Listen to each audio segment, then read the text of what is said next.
Hello, Biology 102 students. It's Dr. Welch, and in this lecture, we are going to simply touch on a lot of ecological concepts that all relate to the biological community within ecosystems. And any one of these single slides can be expanded into one, if not 2 weeks worth of lecture in a general ecology course, if not indeed an entire course in graduate level studies. So again, you're getting a little taste of a whole lot of different things, some of which that you've already had, and that is the arrangement of the biodiversity, all the different species within the biological community into trophic structure. That's going to define the who eats who type relationships within that ecosystem. And so it does this really as a functional group, and it's our trophic structures that we've incorporated into our lectures, particularly on energy flow, but also on matter cycling within ecosystems. And it allows us to take the complexity of that biological community and collapse it down to a much more manageable unit. So within that trophic structure, we know that there are food chains and food webs that are describing the transfer of both matter and energy from one trophic level to the next. And you can look at a food chain and the levels of a trophic pyramid in either a terrestrial or an aquatic environment. And we always have to remember that our producers form the base, and that it is that amount of net primary productivity, or the amount of solar energy converted to chemical energy and then made available to the herbivores, that determines the height of our trophic pyramid and indeed the biodiversity of the whole biological community. Primary consumers, as herbivores. Secondary, tertiary, quaternary consumers, those are all carnivores. Don't ever forget that you have some species that are omnivorous, others that are decomposers, that are an important part of ecosystem processes as well. So with the food web, we can now see, really, let's take herbivores as, or not herbivores, excuse me, omnivores as an example. With a food web, you're looking at more specifically what species is consuming other species or relying on other species as a food source. And so this is where things can get very complicated, and is a wonderful example of why we collapse things down often to those trophic pyramids. But let's look at a little omnivore here, and let's look at a cute one. Here's a chipmunk. And chipmunks are omnivorous species. They're going to feed on insects such as crickets. There, in that case, they would be carnivorous, but they also feed on the seeds and the berries of plants, and therefore making them herbivores. So since they consume both plant and animal material, they are considered omnivores. But this is a wonderful, actually fairly simplified food web that gives you an idea of how we can take those trophic levels and expand them out to begin to represent the biodiversity or the species that are present within each one of those trophic levels. So one thing to know about feeding relationships, food webs, and trophic pyramids is understanding who eats who and where food comes from within the biological community. We can start to trace the transport of toxins through the food web. And keep in mind, we humans are a part of this food web.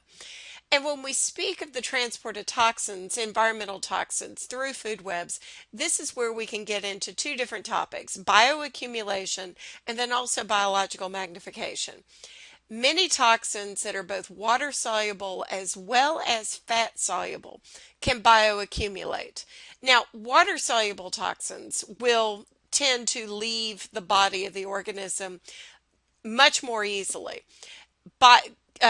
Toxins that are fat soluble and biomagnify are stored in the fatty tissues of organisms and indeed do not leave the body. They are not metabolized, they are not excreted.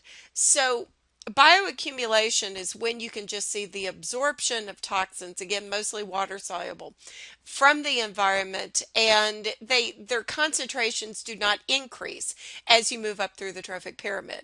But yet toxins such as mercury, DDT, and there are many others that are present in the environment can actually biomagnify, meaning They are at lower concentrations, barely, in some cases, barely detectable in something such as water. You start to get detectable limits in very small species of phytoplankton and then slightly higher levels in small species of fish. But because larger fish come along and eat a tremendous number of smaller fish, now you're starting to see much higher levels of these chemicals in your top levels on the trophic pyramid, your tertiary or quaternary consumers.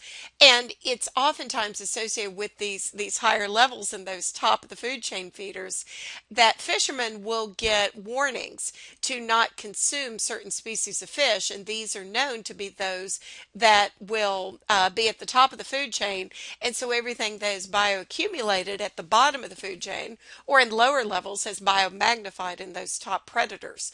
This is also why pregnant women are heavily and warned about just do not eat species such as marlins, do not eat tuna, do not eat anything that feeds at the top of the food chain, because you're exposing yourself as well as that developing embryo to the toxins that are present, and in particular, tying it back to our lecture on reproduction, if that exposure occurs in those periods where the developing embryo and developing fetus is susceptible to those teratogens and mutagens, it can lead to birth defects.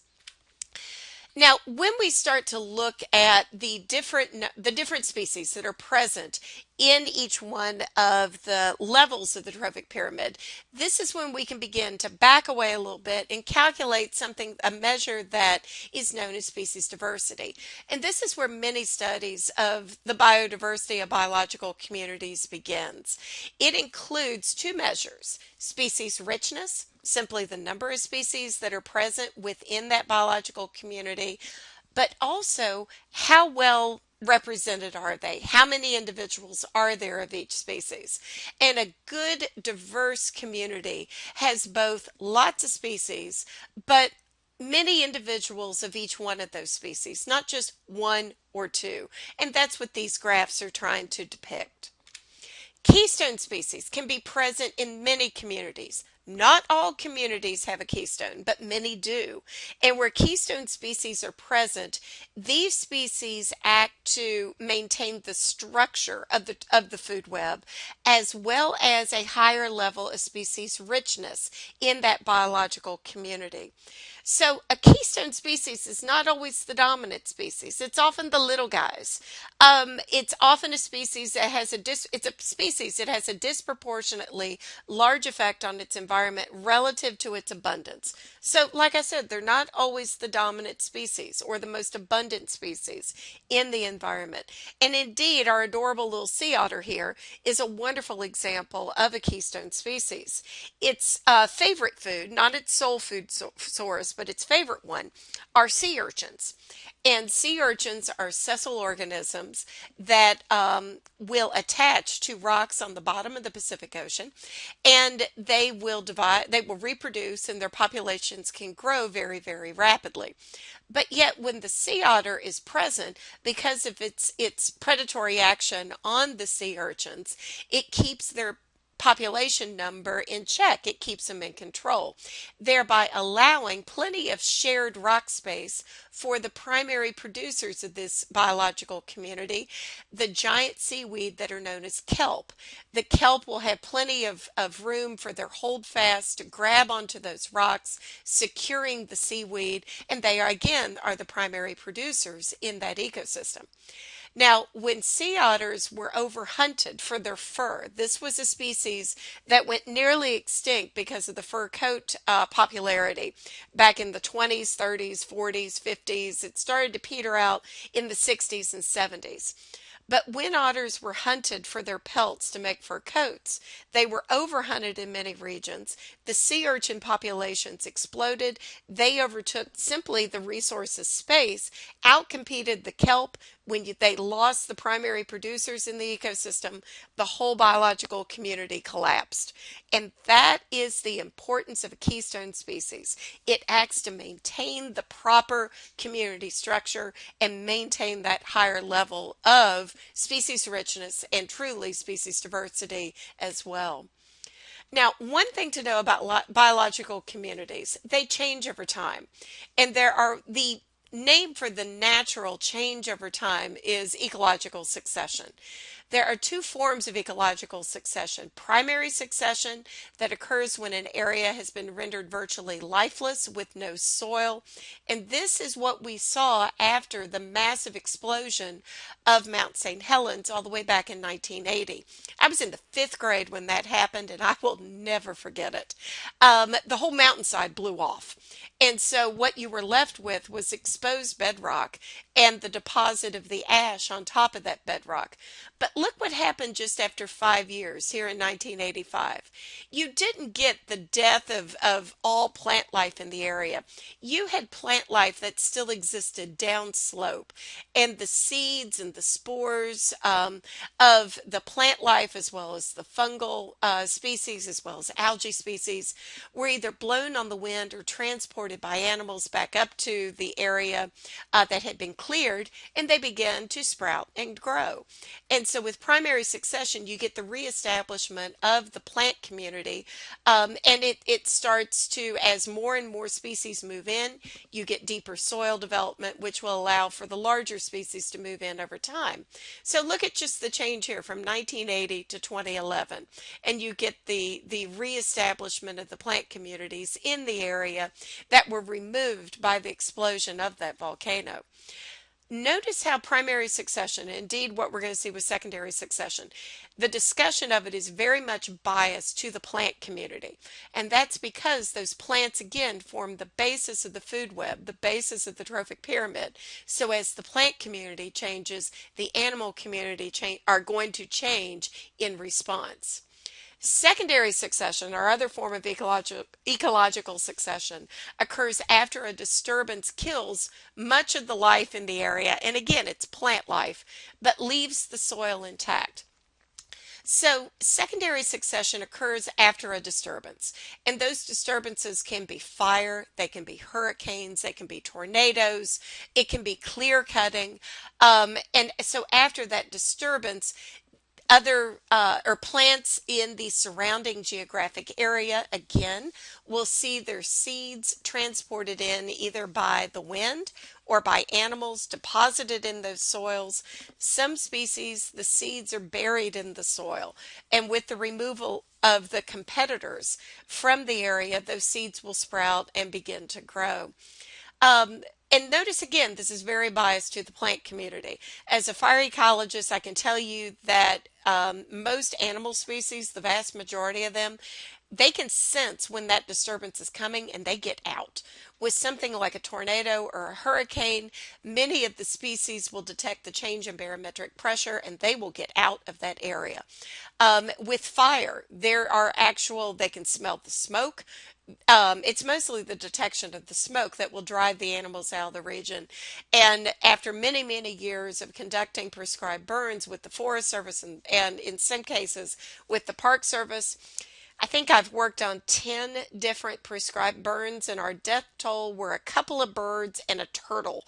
Um, and so it's really amazing how the animal community will sense the impending doom, if you will. It's not, but the disturbance that's moving in, they will leave the region and then they will move back in as the plant communities reestablish themselves. Another way that the biological community can become disrupted is if an invasive species moves into the area. And invasive species are those that are not native to a region, but more specific than that, once they are placed into a non-native community, they outcompete the species that are native to that community.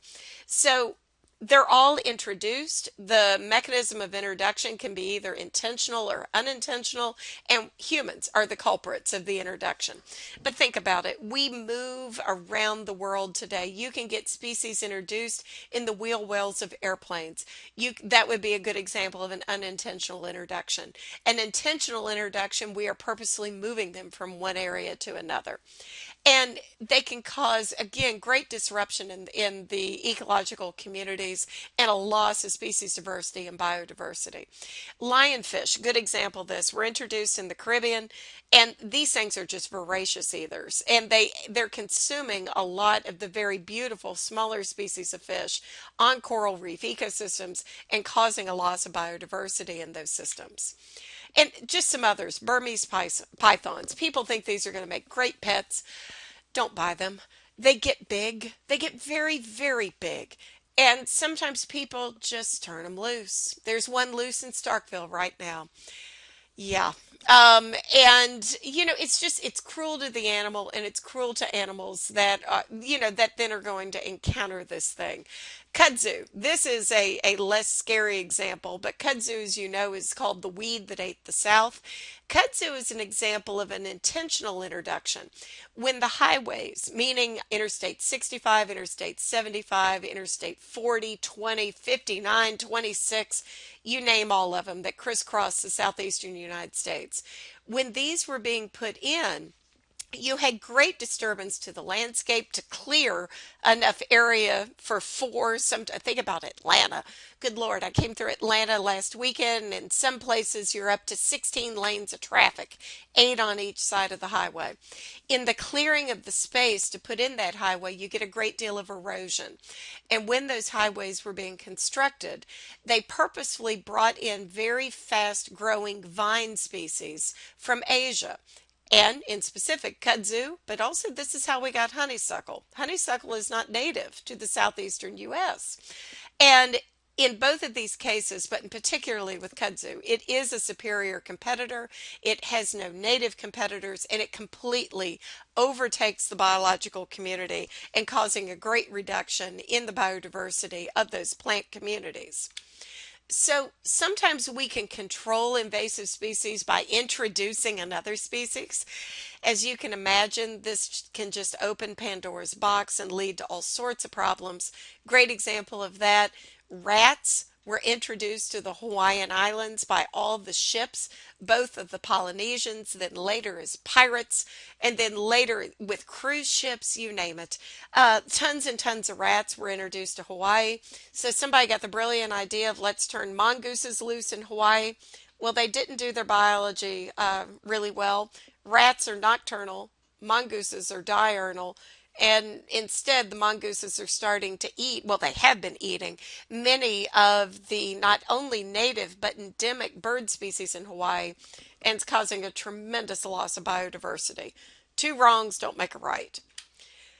We also deal with the introduction of biological control in many forms of agriculture, and I'll let you read about this more carefully in the textbook. But a good example here in the Southeast of, there are many instances where this has worked.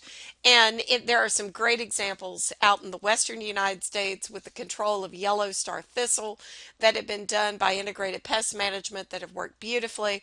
But here in the Southeast, we have the introduced Asian beetles that are mimics of ladybugs. And these things have just absolutely, their populations have exploded. And many folks are dealing with what they think are an explosion of ladybugs in their homes. And they're not ladybugs, they're these Asian beetles. The ladybugs are more of a true red with black spots. The Asian beetles are orange with black spots. And whenever they die, they stink. Now, kind of starting to wrap this up. When we talk about biodiversity, and when we talk about the health of ecosystems and the resilience of ecosystems, we discuss biodiversity on 3 different levels: genetic diversity, species diversity, which is one I've already been speaking of, and ecological diversity. Genetic diversity, this has to do with the variation or the genetic variation within populations of a species in a given region. And in many instances, we lose that genetic diversity, particularly in agricultural species. So when populations of species in a given area have low genetic variation, those species are at great risk for extinction, most commonly from disease organisms, from pathogens of those species.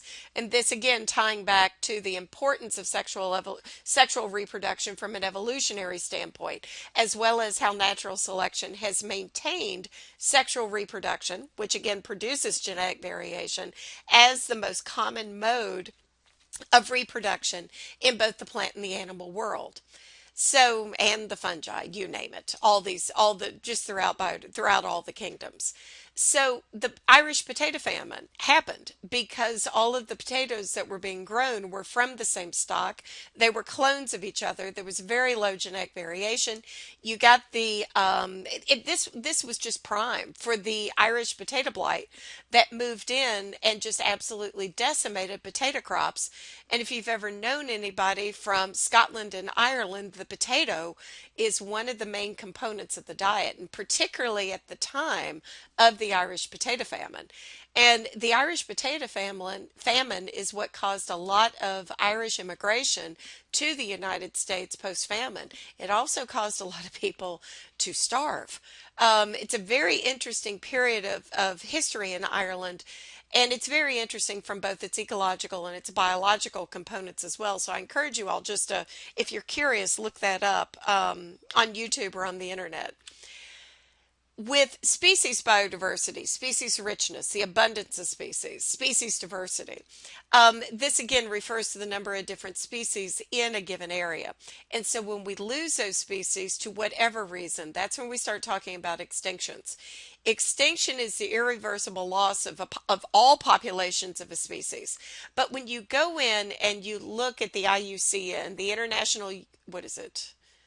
International Union for the Conservation of Nature. I always have to stop and think about what those letters stand for. On their scale of threatened, endangered species, there are several different levels of endangerment and also different levels of extinction. You can have localized extinctions, or as your book is using the word extinction, you can have the complete loss of the species throughout its geographic range. That has happened to the Carolina parakeet. The last individual of that species died in a zoo in 1918, and it's just a monumentous example of the extinction of a species here in the southeastern United States. We can also have ecosystem biodiversity, and this, if anything, is where the general public should become interested in biodiversity, because a good, healthy, diverse ecosystem does a lot for you. And those are classified as ecosystem services. So ecosystem services are, decomposition, the recycling of nutrients, water cycling, our dear hydrologic cycle. The more intact the natural ecosystem, the cleaner the water is just through by moving through the natural hydrologic cycle. The greater the human disturbance of the ecosystem, the lower the water quality. Nutrient cycling, going along really with waste decomposition. Food production, the healthier the ecosystem, the healthier the soil, the greater the food production, the lower the need for artificial fertilizers, as well as something as awesome as recreational benefits of a healthy ecosystem. A species-rich ecosystem is a beautiful ecosystem, and it does you good to get out there and enjoy them. So, unfortunately, humans have messed up a lot of stuff. And in my environmental science course, we're looking at this as the role of humans in what's being called the Anthropocene, the period of geologic history where humans have had tremendous impacts on Earth's ecosystem and indeed biosphere functioning. And we're going to touch on that for the rest of our time here in Biology 102. One of the ways, and what is indeed the greatest way that humans have disrupted natural ecosystems in the biological communities they contain, is habitat destruction. This is the single greatest threat to biodiversity. And we're going to talk about this more in a future lecture. I'll let you read through that, but that's one of the granddaddies of them all. Another way, those invasive species that we've talked about, increasingly grave threat to biodiversity, and it's because we're mobile and we just have to be careful. This is why customs agents are so attentive to searching luggage for fruits and vegetables and seeds.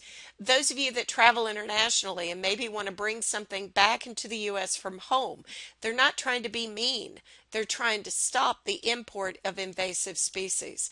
And when we talk about invasive species more in depth, I'll tell you about our travels to the Galapagos Islands a couple of years ago and just how seriously scrutinized our luggage was to make sure we weren't bringing in something as simple as a cockroach in our luggage to the Galapagos Islands. Because if you introduce a super competitor invasive to the Galapagos, you would lose that just unbelievable endemic biodiversity that exists on that set of islands. Overharvesting. We take too much. And this is where some knowledge of population ecology is so critical for folks in any of the fishing industries. Really anything fishing is where we've had our greatest problem. Um, You've got to know when in that population cycle to remove species and when to leave those populations well enough alone. You talk to any good shrimper or oyster, I will always say oysterman. Oyster person just doesn't sound right, even though I'm a feminist at heart. So you talk to anybody in the shrimp business, the oyster business, or any seafood industry, they know this intuitively. And with a little bit of ecological knowledge behind when in a cycle is best to harvest, then they can sustain those fishing grounds for decades and decades, and in many families, generations to come. If not, we run out of species or we cause populations to go extinct. Pollution. We're going to talk more about this. Pollution of air or water. It can lead to a loss of biodiversity, a variety of scales. Closest thing to home in recent years, the Deepwater Horizon oil rig explosion in 2010. We're seeing a lot of problems in dolphin populations right now. We're seeing problems in populations of endangered sea turtles, and we'll talk more about that in coming lectures. And then lastly, another one of the granddaddies is global climate change.